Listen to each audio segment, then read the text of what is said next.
En El Salvador, el poder siempre ha tenido una sombra detrás. Familias que lo controlaron todo en tierras, política, riqueza, pero junto a su gloria, se han arrastrado murmullos, leyendas y temores que jamás fueron escritos en los libros. Hoy desenterramos los secretos que sobreviven en la voz del pueblo, los rumores de pactos, rituales y presencias invisibles que rondaban las casas de los más poderosos. En el occidente de El Salvador, los dueños dominaron vastas extensiones de tierra, especialmente en Santa Ana y Quesaltepeque, dueños de fincas cafetaleras, ingenios azucareros y empresas clave del país. Pero la riqueza, dicen algunos, fue protegida más allá de lo terrenal. Campesinos de la zona contaban que ciertas propiedades estaban resguardadas por espíritus guardianes. En una antigua hacienda cerca de Quesaltepeque, varias personas aseguraban escuchar lamentos nocturnos y ver figuras encapuchadas recorrer los patios sin dejar rastro. La historia más repetida habla de un ingenio donde ocurrieron muertes misteriosas de trabajadores a finales del siglo XIX. Las causas nunca fueron esclarecidas y el lugar fue cerrado por décadas. Don Tomás Regalado, presidente de El Salvador entre 1898 y 1903, fue un hombre de carácter fuerte y decisiones firmes. Pero su legado no terminó con su gobierno. La familia conservó poder militar, político y económico. En zonas de San Miguel y Usulután se hablaba en susurros de la antigua hacienda Regalado. Campesinos decían que había un cuarto que nadie podía abrir, custodiado por un mayordomo que jamás envejecía. Se hablaba de luces extrañas y sonidos metálicos que surgían de la casa por las noches, aunque nunca se encontró evidencia. Muchos aseguraban que parte de su poder fue sellado con rituales antiguos para proteger a los descendientes del linaje. Varias veces presidentes, vicepresidentes y altos cargos del gobierno, los Meléndez Quiñones marcaron una época. En sus haciendas de Aguachapán y Santa Ana, surgieron rumores que con el tiempo se convirtieron en leyendas. Se decía que entre varias propiedades existían túneles secretos para escapar o mover objetos valiosos. Algunos albañiles aseguraron haber descubierto una cripta subterránea sin entrada aparente, con símbolos tallados que nadie supo interpretar.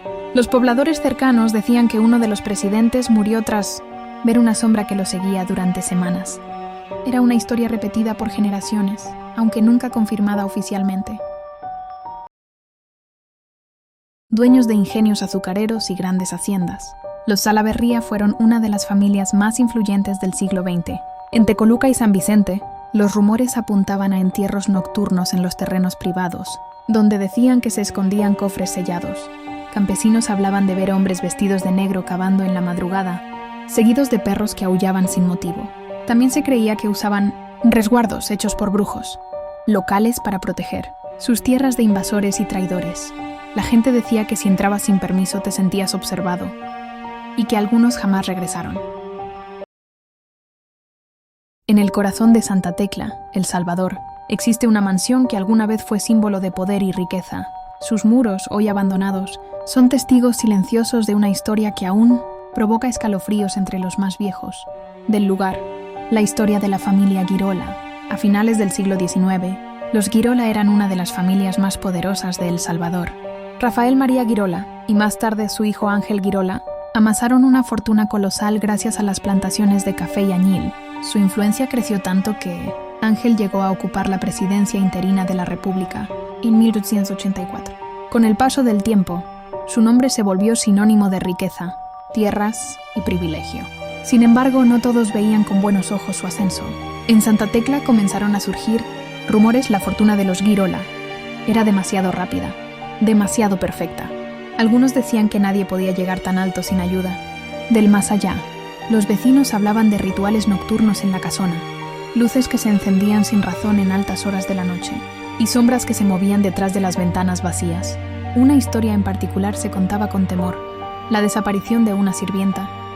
Según se decía, entró a trabajar con ellos y jamás volvió a ser vista. La policía habría hecho una investigación, pero no encontró nada, solo silencio. Desde entonces, la casona fue rodeada por un aura de misterio. Los pobladores aseguraban que la familia tenía habitaciones cerradas, símbolos extraños en las paredes y zonas de la casa a las que ningún visitante tenía acceso. Con los años, la familia Girola fue desapareciendo del ojo público, Algunos murieron jóvenes, otros simplemente se alejaron de la vida política y económica del país. Sin embargo, los rumores nunca murieron.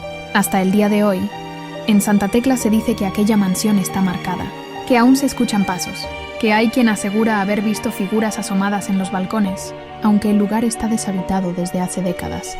Los descendientes actuales de los Girola han negado todas estas historias. Aseguran que su familia fue profundamente católica, benefactora y dedicada a obras de caridad. Incluso donaron terrenos para iglesias, hospitales y escuelas. Pero entre la gente, la leyenda vive. Porque en El Salvador, cuando una historia tiene tantas sombras, la verdad y el mito se confunden fácilmente. ¿Y tú, crees que todo fue solo una coincidencia? ¿O que en esa casa, alguna vez, se hizo un pacto del que nadie se atrevió a hablar? Estas historias no están escritas en archivos oficiales, viven en la memoria colectiva, en el susurro del vecino anciano, en la mirada del cuidador que nunca habla. Tal vez solo sean leyendas, o quizás sean verdades que nadie se atreve a confirmar, porque en El Salvador, incluso el poder más grande, no está libre de la oscuridad.